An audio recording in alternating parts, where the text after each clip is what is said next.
안녕하십니까. 반갑습니다.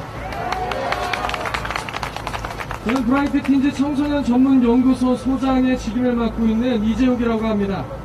저는 청소년학 전공자로서 청소년 전문가들로 구성된 연구소를 4년간 이끌며 지금까지 활동을 해오고 있습니다. 제가 이 자리에 서서 발언할 주제는 두 가지 정도로 나눠서 이야기할까 합니다. 첫 번째는 종교 위에 서서 횡포를 부리고 있는 방송통신심의위원회의 오만함을 들춰낼 예정입니다.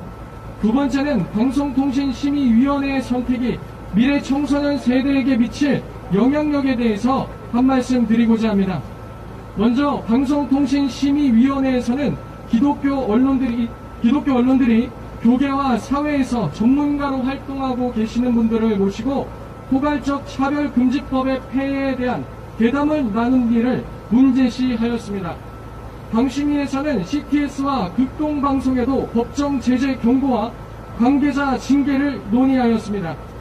기독교 방송에서 기독교 교리와 신앙 양심을 가지고 포괄적 차별금지법의 폐해와 위험성에 대해 자유롭게 토론한 것을 문제 삼은 것입니다.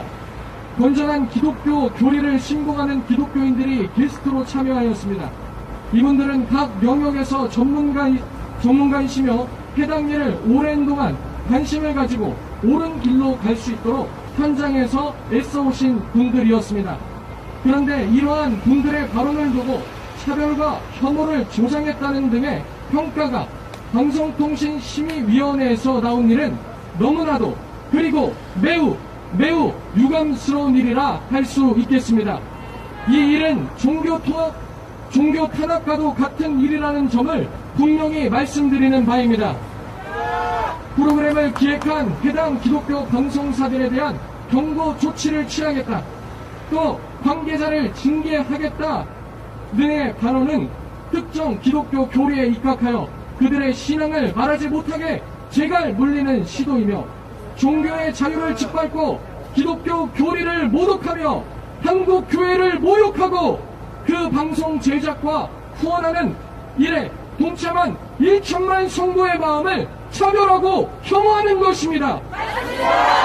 기독교 차별과 혐오를 조장하는 방송통신심의위원회가 그 행태를 멈추지 않는 것을 볼 때 무척이나 유감스럽다고 말씀드릴 수밖에 없습니다. 한 종교에 가지고 있는 건전한 교리를 비판하고 모독하고 그 종교적 교리를 신봉하고 따르는 사람들에게 모욕을 주는 권한을 누가 그들에게 주었단 말입니까?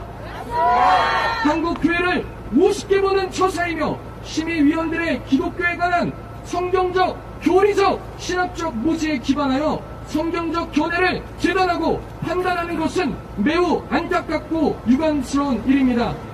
이 자리를 들어 박성수 위원님께 여쭙고 싶습니다. 성소수자나 장애인은 우리 사회 약자다. 기독교 정신이 사랑과 박애이지 않나? 저런 분들을 품고 살아가는 게 기독교 정신이 아니냐라고 말씀하셨는데, 장애인은 사회적 약자가 맞지만 성소수자가 왜 사회적 약자인지 저는 아직도 잘 모르겠습니다. 정통적인 기독교 신앙에 따르면 이는 받아들일 수 없고 수용할 수 없는 부분입니다.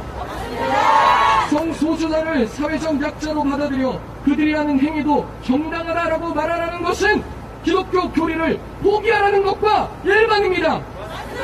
기독교 정신에 의하면 사랑과 파괴는 동성애 행위자들에게 그 행위에 벗어날 수 있게 도와주는 것이며, 그 문제가 그들의 몸과 마음에 어떠한 결과를 가져다 줄지를 사랑으로 지적해 주는 것이 바로 기독교가 말하는 사랑과 박애입니다.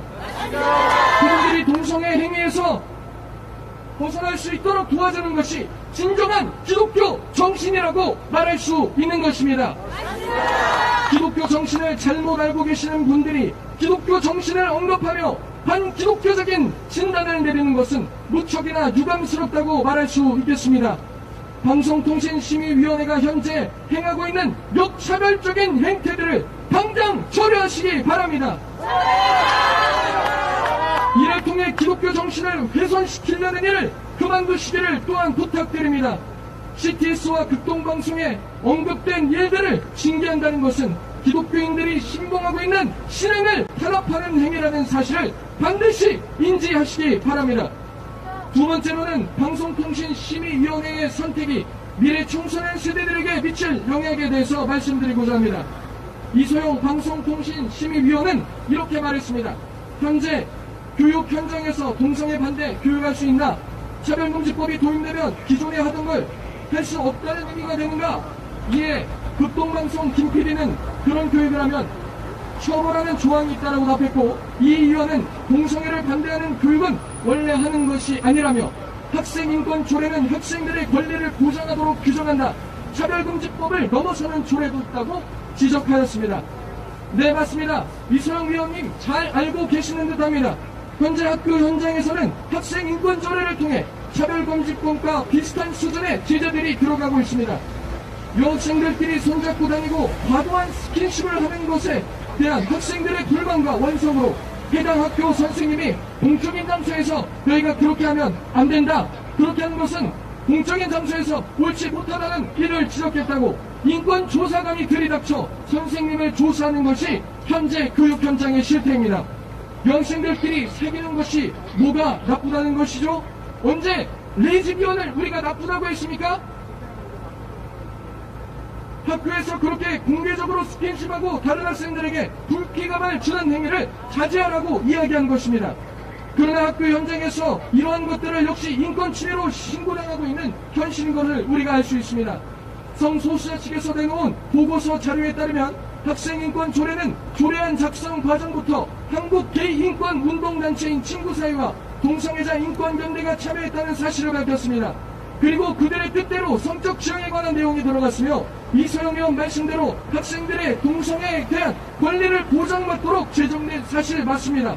그렇다면 극동방송에서 바라는 전국교사회복연합 육진경 대표님이 제시한 해외 사례는 충분히 대한민국에서도 적용될 수 있으므로 방송통신심의위원회에서 지적한 문제의 내용에 문제가 있음을 스스로 자백한 것이나 마찬가지인 것입니다.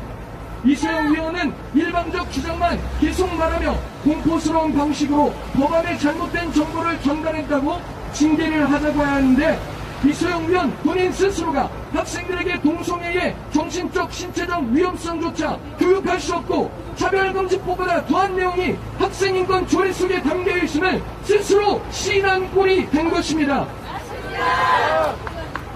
이소영 의원 말대로 이러한 것이 바로 우리가 우려하는 동성애 오버치의 일방적 주장이며 공포스러운 방식으로 헌법에서 보장하는 말을 일반 시청자들과 국민들에게 잘못 전달하려고 하는 방심의 모습이라고 할 수 있겠습니다.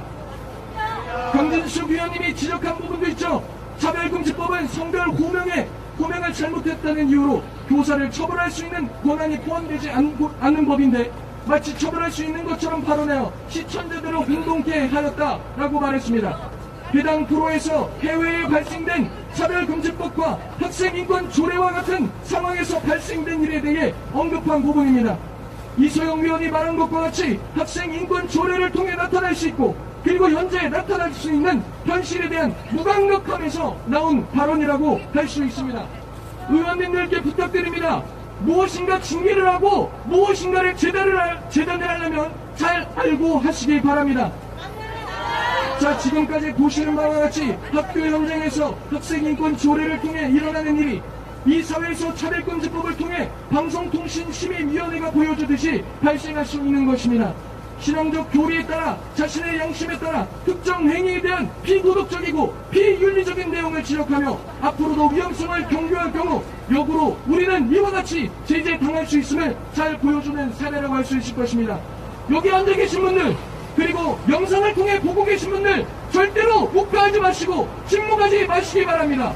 우리가 계속해서 이렇게 나아갈 경우 그들은 우리의 목 바로 앞에까지 칼을 들고 말 것입니다. 이상 여기서 발언 마치겠습니다. 감사합니다.